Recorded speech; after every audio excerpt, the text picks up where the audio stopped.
Welcome students. तो आज हम लोग एसी सर्किट का कुछ इंपॉर्टेंट टॉपिक करने वाले हैं, मतलब जो बोर्ड पॉइंट ऑफ व्यू से है, जिसमें से एक है series resonance and parallel resonance. तो पहले हम सीरीज रेजोनेंस करेंगे और उसके बाद हम पैरेलल रेजोनेंस पे जाएंगे। जैसे कि आप सबको पता है कि ये टॉपिक महाराष्ट्र बोर्ड के सिलेबस में नया है, ठीक है, अभी 2 साल ही हुआ है और इस पर बोर्ड एग्जाम हुआ नहीं, लेकिन इसका ये जो पार्ट ऑफ टॉपिक है ये प्रीवियस ईयर्स में EMI चैप्टर में था, ठीक है, इलेक्ट्रोमैग्नेटिक इंडक्शन चैप्टर में। तो सीरीज रेजोनेंस में होता क्या है स्टूडेंट्स, मान लो ये एसी सर्किट है जहां पे आपका ईएमएफ सोर्स है, ठीक है, और ये आपका लोड सर्किट है, कॉइल वाला, कैपेसिटिव सर्किट है और रेजिस्टेंस सर्किट। तीनों ही सर्किट कैसे हैं, सीरीज में ऐड हुए हैं। तो ईएमएफ से निकलने वाला जो एसी फ्रीक्वेंसी होता है, वो फ्रीक्वेंसी जैसे ही पास होता है तो यहाँ पे करंट के थ्रू यहाँ पे क्या होता है, रेजिस्टेंस में चेंजेस आते हैं, मतलब इम्पिडेंस में चेंजेस आते हैं। तो ये चेंजेस कैसे आते हैं, अगर मान लो ये फ्रीक्वेंसी मेरी हाईएस्ट रही, तो फ्रीक्वेंसी अगर मेरा हाईएस्ट है तो यहाँ पे आप देख सकते हो एक्सेल जो लोड का इम्पिडेंस होगा वो भी क्या होगा, इंक्रीज होगा। और अगर यही पास थ्रू कैपेसिटर हुआ तो अगर मेरा फ्रीक्वेंसी हाई है तो मेरा कैपेसिटिव रिएक्टेंस क्या होता है, लो होता है। मतलब एट पर्टिकुलर टाइम पे अगर लोड फ्रीक्वेंसी, अगर लोड रेजिस्टेंस मेरा हाई है तो टाइम पे कैपेसिटिव रिएक्टेंस क्या रहता है, लो रहता है। वैसे ही जब कैपेसिटिव रिएक्टेंस मेरा हाई होता है तो लोड रिएक्टेंस क्या होता है, लो होता है। तो ये दोनों ही केस में क्या होता है, एक पर्टिकुलर फ्रीक्वेंसी आती है जहां पे मेरा लोड रिएक्टेंस और कैपेसिटिव रिएक्टेंस दोनों क्या हो जाता है, इक्वल हो जाता है। मतलब वो फ्रीक्वेंसी पे क्या हो जाता है, मेरा जो लोड रिएक्टेंस है और कैपेसिटिव रिएक्टेंस है ये दोनों क्या हो जाएगा, इक्वल हो जाएगा। तो जिस फ्रीक्वेंसी पे होता है उस पर्टिकुलर फ्रीक्वेंसी में मेरा करंट भी क्या होता है, मैक्सिमम होता है। क्यों? क्योंकि अगर मैं यहाँ पे इम्पीडेंस का जैसा फॉर्मूला देख सकते हो, जहां पे अगर मैंने एक्सएल और एक्सी ये कंडीशन इक्वल डाल दिया तो ये पार्ट मेरा क्या हो जाएगा, एलिमिनेट हो जाएगा। इसका मतलब मुझे इम्पीडेंस के लिए खाली यहाँ क्या मिलेगा, आर स्क्वायर, अंडर रूट है तो आर ही हो जाएगा। मतलब मेरा इम्पीडेंस क्या हो गया, कम हो गया। तो टेक्निकली हमें फॉर्मूला पता है by Ohm's law, I equals to E upon R, या जेड भी लिख सकते हो। यहाँ पे अगर मेरा इस फॉर्मूला के हिसाब से, इस कंडीशन से अगर मेरा इम्पीडेंस कम है तो मेरा टेक्निकली करंट क्या हो जाएगा, मैक्सिमम हो जाएगा। तो उस पर्टिकुलर फ्रीक्वेंसी को हम क्या बोलते हैं, रेजोनेंट फ्रीक्वेंसी बोलते हैं, ठीक है। मतलब वो फ्रीक्वेंसी में मेरा जो लोड रिएक्टेंस और capacitive reactance equal, because of that either एक टाइम पे फ्रीक्वेंसी इंक्रीज भी हो सकती है, दूसरे टाइम पे डिक्रीज भी हो सकती है। तो यहाँ ये केस में क्या हो रहा है, मेरा फ्रीक्वेंसी इसके वजह से क्या होगा, मेरा करंट क्या होगा, इंक्रीज होगा, और जो मेरा इम्पीडेंस है उसकी वजह से बाय दिस फॉर्मूला क्या हो जाएगा, मिनिमम हो जाएगा। तो याद रखो गाइस, सीरीज रेजोनेंस में हमारा इम्पीडेंस क्या होगा, कम होगा, करंट क्या होगा, ज्यादा होगा। तो किस कंडीशन पे हो रहा है, XL equals to XL. XL मेरा लोड रिएक्टेंस का फॉर्मूला है, तो in terms of angular frequency क्या होता है, वो 2 पाई एफ एल। हमें पता है 2 पाई एफ मतलब क्या होता है, ओमेगा होता है। 2 पाई एफ मतलब ओमेगा होता है, ठीक है। यहाँ पे मैं लिख देता हूँ, ओमेगा होता है, ठीक है। तो ये क्या हो जाएगा, मेरा एक्सएल की जगह हम ओमेगा लिख सकते हैं और एक्सी की जगह लिख सकते हैं 1 अपॉन ओमेगा सी। ये ओमेगा और ये ओमेगा मल्टीप्लाई हो जाएगा, ओमेगा स्क्वायर, इसका मैंने अगर स्क्वायर रूट ले लिया तो अंडर रूट एल सी हो जाएगा। ओमेगा को जैसे मैंने बोला आपको 2 पाई एफ होता है, तो उस पर्टिकुलर फ्रीक्वेंसी को जहाँ पे मेरा करंट मैक्सिमम और इम्पीडेंस मिनिमम, उसको मैं एफ आर भी दे सकता हूँ। F R stands for resonant frequency. तो मेरा रेजोनेंट फ्रीक्वेंसी का फॉर्मूला क्या आ जाएगा, 1/2 pi under root L C. इसका अगर मैं ग्राफिकल रिप्रेजेंटेशन करूं तो यहाँ पे आप देख सकते हो स्टूडेंट्स कि अगर जैसे मेरा फ्रीक्वेंसी बढ़ेगा वैसे वैसे मेरा करंट भी क्या होगा, बढ़ेगा। एक पर्टिकुलर पॉइंट ऑफ फ्रीक्वेंसी पे क्या हो जाएगा, करंट तो मेरा मैक्सिमम हो गया, लेकिन उसके बाद आप कितना भी करंट बढ़ाने की कोशिश करोगे, करंट मेरा वही पॉइंट पे रहेगा, लेकिन मेरा फ्रीक्वेंसी धीरे धीरे क्या होगा, फिर डिक्रीज होने लगेगा। तो ये मेरा ग्राफ है किसका, सीरीज रेजोनेंस का। तो सीरीज रेजोनेंस में हमने क्या क्या पढ़ा स्टूडेंट, सबसे पहली बात सीरीज रेजोनेंस में एक्सएल इक्वल्स टू एक्सी का कंडीशन हमने पढ़ा। दूसरी बात हमने पढ़ी रेजोनेंट फ्रीक्वेंसी का फॉर्मूला निकाला, जो कि इंपॉर्टेंट है। वैसे ही इसके केस में हमारा इम्पीडेंस क्या होता है, मिनिमम होता है। क्योंकि इम्पीडेंस मिनिमम है मतलब ये सर्किट मेरा क्या होता है, रजिस्टिव सर्किट होता है। जैसे आप समझ सकते हो, यहाँ पे हमने प्रीवियस भी पढ़ा है कि कैपेसिटिव रिएक्टिव सर्किट क्या होता है, लोड रिएक्टिव सर्किट क्या होता है, वैसे ये प्योरली रजिस्टिव होता है, क्योंकि ये तो पूरा एलिमिनेट हुआ है। क्योंकि हमारा जो इम्पीडेंस है वो मिनिमम है तो करंट क्या है, मैक्सिमम। तो इस केस में क्या होता है, इस पर्टिकुलर केस में, कि जो आपका सर्किट है वो उन्हीं फ्रीक्वेंसी को एक्सेप्ट करता है जिस केस में क्या हो, फ्रीक्वेंसी केस में हमारा इम्पीडेंस क्या हो, मिनिमम।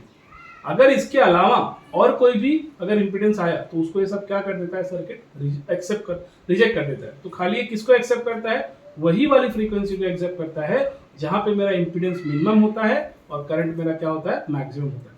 तो ऐसे सर्किट को हम इसी को क्या बोलते हैं, एक्सेप्टर सर्किट भी बोलते हैं। आई होप आपको ये समझ में आया हो। अब नेक्स्ट हम लोग करते हैं पैरेलल रेजोनेंस के स्टार्ट। तो इस वाले केस में स्टूडेंट्स पैरेलल रेजोनेंस में ये वाला क्वेश्चन बोर्ड एग्जाम में 2019 में आ चुका है, तो ये फिर भी रिपीट हो सकता है। यहाँ पे 3 मार्क के लिए था, तो हमें यहाँ पे जैसे हमने सीरीज रेजोनेंस के लिए किया है, सेम पैरेलल रेजोनेंस के लिए सर्किट में फर्क क्या होगा, कनेक्शन में जो आपका लोड है कॉइल और जो कैपेसिटर कॉइल है, अब ये दोनों क्या हो गए, पैरेलल में कनेक्ट है। किसके अक्रॉस पैरेलल में कनेक्ट है, ईएमएफ सोर्स के हिसाब से, ठीक है। तो यहाँ से जाने वाला करंट जो आई है, दो अलग अलग ब्रांचेस में डिवाइड हो जाएगा। एक करंट आईएल हमारा जाएगा half of the part load को और हाफ ऑफ द पार्ट जाएगा कैपेसिटर को। तो जैसे कि हमने प्रीवियस डेरिवेशंस में पढ़ा है कि इंडक्टर के केस में जो करंट होता है वो क्या होता है, लैग होता है, किससे, ईएमएफ से।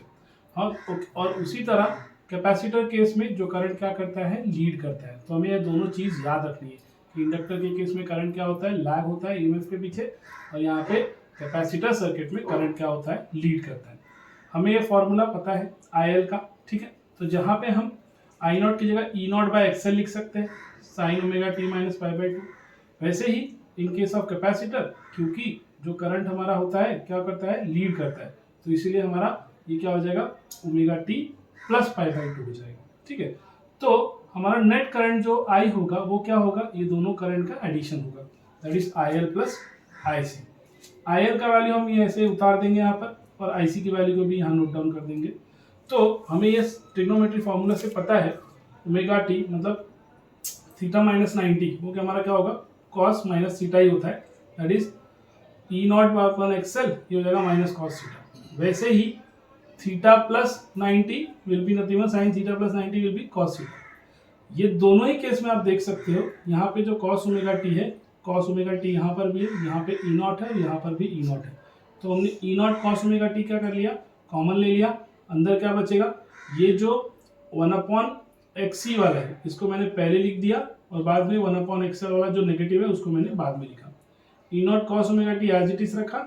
हम 1/xc को क्या लिख सकते हैं, प्रीवियस इक्वेशन में भी देखा था, ओमेगा सी भी लिख सकते हैं। वैसे ही एक्सएल को क्या लिख सकते हैं, हम ओमेगा एल लिख सकते हैं, ठीक है। तो इसके केस में स्टूडेंट, जैसे हमने पहले केस में आपको एक सिंपल सा एग्जांपल बता देता हूँ, हमने ये देखा था z equals to R square plus XL minus XC. अब यहाँ के केस में तो हमें पता है कि ये जो कंडीशन पे यहाँ पे जो रेजिस्टेंस होगा ही होगा, तो उसके वजह से क्या होगा, जो हमारा इम्पीडेंस होगा सर्किट का, ये जीरो ना हो कि ये क्या हो जाएगा, फिर टोटल ये भी बढ़ जाएगा, ये भी सर्किट में ऐड होगा, तो नेट इम्पीडेंस क्या होगा, हमारा मैक्सिमम होगा। तो यहाँ पे अगर हमारा इम्पीडेंस क्या हो रहा है, मैक्सिमम हो रहा है, तो टेक्निकली हमारा करंट क्या रहेगा, मिनिमम रहेगा। तो अगर हम एक केस ले लें जहाँ पे हमारा ओमेगा सी माइनस 1/ओमेगा एल अगर जीरो है, तो इसका मतलब हमारा ओमेगा सी और ओमेगा एल क्या रहेगा, इक्वल रहेगा। तो ये तो सेम फ्रीक्वेंसी का फॉर्मूला हमने सीरीज रेजोनेंस में भी देखा था, ठीक है। तो बस यहाँ के केस में यही रहेगा कि हमारा इम्पीडेंस क्या रहता है, यहाँ पे मिनिमम इम्पीडेंस हमारा मैक्सिमम होता है, और इम्पीडेंस अगर मैक्सिमम है तो करंट हमारा क्या होगा, मिनिमम। तो देखो कैरेक्टरिस्टिक में वही है कि इम्पीडेंस यहाँ पर भी क्या, रेजोनेंस कहाँ पे अकर होगा, जब दोनों की रिएक्टेंस क्या होंगे, इक्वल होंगे, और रेजोनेंस फ्रीक्वेंसी हमारा 1/2 pi under root LC as it is रहेगा। इम्पीडेंस हमारा क्या रहेगा इस सर्किट में, मैक्सिमम रहेगा, और क्योंकि ये प्योरली रेजिस्टिव सर्किट नहीं होगा फिर, तो यहाँ पे इम्पीडेंस हमारा मैक्सिमम होगा, तो करंट हमारा क्या होगा, मिनिमम। तो होता क्या है, सिंस इसके पास मैक्सिमम इम्पीडेंस वाला सर्किट होता है, तो जो भी फ्रीक्वेंसी जिनका इम्पीडेंस क्या है, मैक्सिमम है, ये उनको एक्सेप्ट नहीं करते, उनको क्या कर देते हैं, रिजेक्ट करते हैं। और उनके अलावा बाकी जो भी मिनिमम इम्पीडेंस के आए होते हैं उन सबको ये क्या करते लेता है, एक्सेप्ट कर लेता है। तो it rejects all the frequencies which are having impedance क्या रहेगा, मैक्सिमम, उसको रिजेक्ट सर्किट, इसको उसका नाम क्या बोलते हैं, रिजेक्टर सर्किट। सेम हमने सीरीज रेजोनेंस में पढ़ा था एक्सेप्टर सर्किट, तो ऐसे ही यहाँ पे अपोजिट है। इसका ग्राफ देख लेते हैं। जैसे हमने सीरीज रेजोनेंस में देखा था कि इनिशियली फ्रीक्वेंसी हमारा बढ़ते जाता है, तो यहाँ पे आप देख सकते हो जैसे जैसे हमारा करंट क्या हो रहा है, कम होते जा रहा है, एक पॉइंट ऑफ फ्रीक्वेंसी भी कम होते जा रहा है, एक पॉइंट ऑफ फ्रीक्वेंसी आएगा जहां पे हमारा फ्रीक्वेंसी करंट क्या हो जाएगा, मिनिमम हो जाएगा, तो आप कितना भी वहाँ पे इसको इम्प्रोवाइज करोगे तो ये करंट धीरे धीरे जाएगा, तो हमारे मिनिमम के लिए रहेगा। ठीक है, तो ये एग्जैक्टली अपोजिट ग्राफ है किसका, सीरीज रेजोनेंस का। आई होप आपको समझ में आया हो, बहुत ही इंपॉर्टेंट क्वेश्चन है 2019 में आया, तो हो सकता है वापस ये साल रिपीट कर दे। अगर ये नहीं रिपीट करे तो इसके पहले वाला जो सीरीज पढ़ा है वो रिपीट कर सकते हैं। ठीक है, थैंक यू।